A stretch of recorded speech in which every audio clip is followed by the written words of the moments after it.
What's up, everybody? It's the homie Truth Teller, the street reporter. And a lot of people always asking me, who do I think won the war? The GDs or the BDs? To be honest with you, I don't think nobody won the war. I think it was nothing but losers. If you ask me who won the war, to be honest with you, maybe the devil, if you ask me. I think all these young men were kind of confused. I understand, you got to be there sometimes to understand what's going on. Sometimes you can't judge a size 10 shoe if you wear a size 9. You get what I'm saying?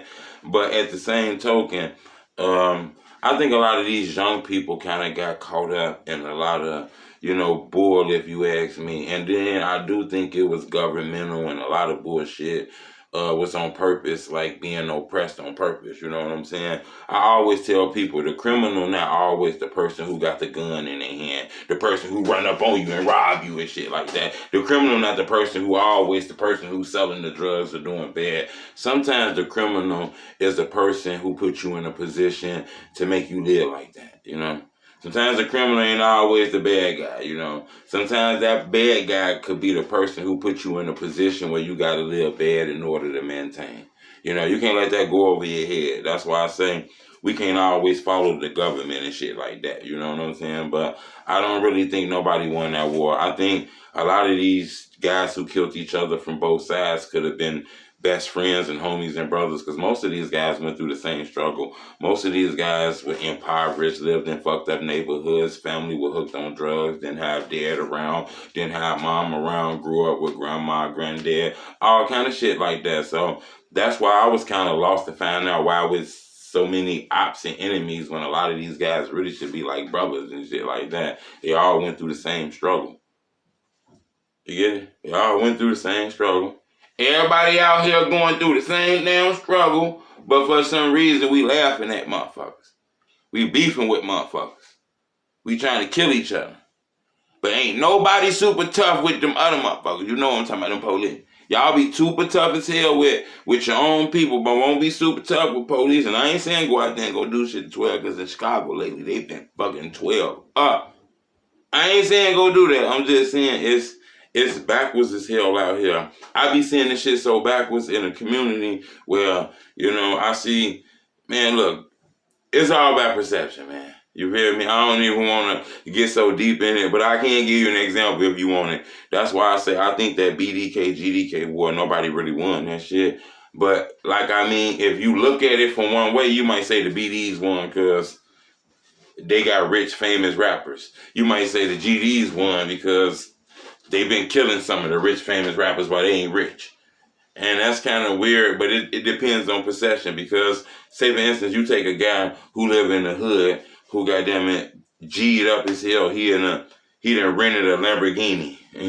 He got on a $4,000 Gucci outfit. You feel me? He got on the $3,000 Gucci shoes. You feel me? He got on the fur coat. You feel me? He got on a $190,000 chain on and shit like that. He in the hood. And I look at him and I say, I wonder how many meals he set his family back.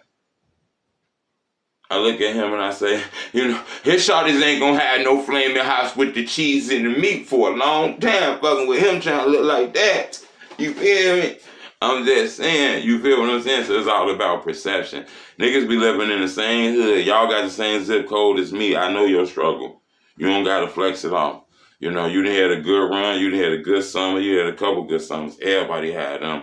But you wouldn't be living in the hood with me. I know a lot of niggas who get money, man, in the hood, but they ain't living in the hood. You know what I'm saying? They just come to the hood on some weird shit, like come to the hood and chill instead of getting rich and want to get the fuck away. But you get what I'm saying? But, I'm not saying it ain't niggas in the hood who having a good run, but you ain't finna be in the hood all these years with me and you got all these meals put up. That's weird. You know what I'm saying? But it is a free will people out here, so you gotta understand this shit too. But like I was saying though, that war has caused hundreds of people to die too. To keep it on the real note, try not to liven up the mood, to keep shit up on the real note. It's been a lot of people that lost their lives. I didn't interview over 13 people from Chicago who didn't end up losing their lives to gun violence. 13 people. If I'm not mistaken, I didn't interview, count with me, because there's so many people I didn't forget. And that's crazy. You get what I'm saying? That I can actually say, I done forgot people who done lost their lives. That's like said. And I can only say that shit about Chirac. And I ain't trying to down that city because there's murders everywhere. But I'm just saying, that's crazy. You feel me? I grew up my whole life in Chicago. I was born and raised my whole life in Chicago and grew up my whole life in Chicago. But I had to get the fuck up out of Chicago when shit started going to look good. I'm going to tell you why. Cause motherfuckers start getting crazy when they recognize you. The moment you do 1 million views, you become You get what I'm saying? They ain't your homeboys no more. They ain't your friends no more, boy. The moment you do 1 million views and the people start getting the perception that you famous and you rich, but you got to remember, YouTube ain't nothing but internet fame. You know, popularity don't always equal success. Understand this. But like I was saying, count with me, y'all. I interviewed Zach TV1, Mubu Crump. Actually talked to him on the phone. I didn't interview him, but I talked to him on the phone a couple times. So Zach TV1, Mubu Crump, another guy I talked to, Goonie Looney interview, EBE Bands interview, Cash Life Records interview. Okay, count with me. FBG Brick, FBG Duck, FBG Kobe, Poppy, not Poppy, TB, damn. Another guy lost my. I'm sorry if I didn't forget a name, but you get what I'm saying? That's fucked up. Ain't that fucked up? Like, you could name all your people that you love that you done lost. Like, even though these ain't people I done grew up with or had mad love for, I done talked to these young people on these phones, and that shit fucked up that they all end up losing their lives by the gun. All of them end up getting shot, killed, and murdered. Okay, and and everyone I believe was killed over gang-related issues, even if it wasn't them per se the target, but everything was gang-related, and everyone that I just said were on the internet, and everyone that I just said had like internet fame, you know, and everyone that I just named, I don't believe no killers was caught. I don't believe nobody killers was caught except EBE Bands. And I believe that's it. Yeah, EBE Bands, and they trying to lock them up now. So when I say, yeah, that shit was like that. Now, I'm not saying all those guys died because of the BDK GDK war, but the BDK GDK war spurred off that kind of energy. That shit started a trend, a no-lacking trend, killing people, murdering people, shooting people. A lot of people ask me, what was the first shots in the war in Chirac 2? That's another thing that I don't think a lot of people understand. And I'm going to probably document that on my next blog. A lot of people always ask me, what do I think is the first documented case of the war in Chirac? Damn, man, people have been killing each other in Chicago for a long time. It's hard for me to really say that, but I'm going to tell you it was one particular case. It was one particular case that happened some years ago. That I believe sparked and triggered the war in Chirac, okay? And it wasn't JoJo death. It was a case that happened, I believe, I want to say 2010, of a young man in the city of Chicago was on a CTA bus leaving the school out south. I believe Julian School. His name was Blair Hope. I'm pretty sure a lot of y'all know who I'm talking about. I'm gonna probably break him down on the board next. But it was a guy named Blair Hope, a young man. I believe he was 16 years old. He just got out of school. He went to Julian, and he was on the bus, I believe. And I believe the bus was heading towards Halsted and shit like that, and it stopped on, I believe, 105th and Halsted, I believe. In that area, it's a lot of guys that's known as GDs, I believe, like the 10-5 set. That's actually an area that's very famous, the area where Zach TV from, you know, and Shorty Rome. Rome was a rapper from over there. He actually locked up serving a double murder.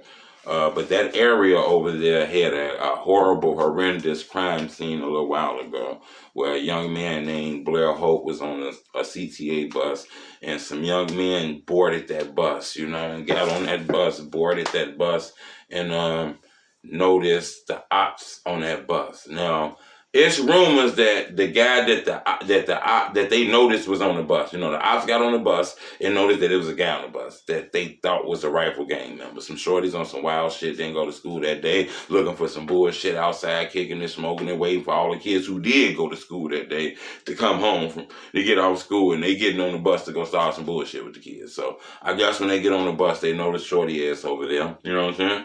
And then they go get on the bus and see Shorty and on a bus. You feel? On a bus. Now, it's rumors that the guy they was shooting at is a rapper that we all know. I'm not gonna say his name right now because I couldn't verify. Nobody wanted to come down and verify that for me, even though a lot of people told me this, but they told me don't speak it out in existence because they can't verify. So if they can't verify it, I can't verify it. We're not gonna do that. So, but guys shooting on a bus, and I guess they didn't even hit the rifle. They ended up hitting people on the bus. But one of the guys that they hit on the bus was a young man by the name of Blair Hope.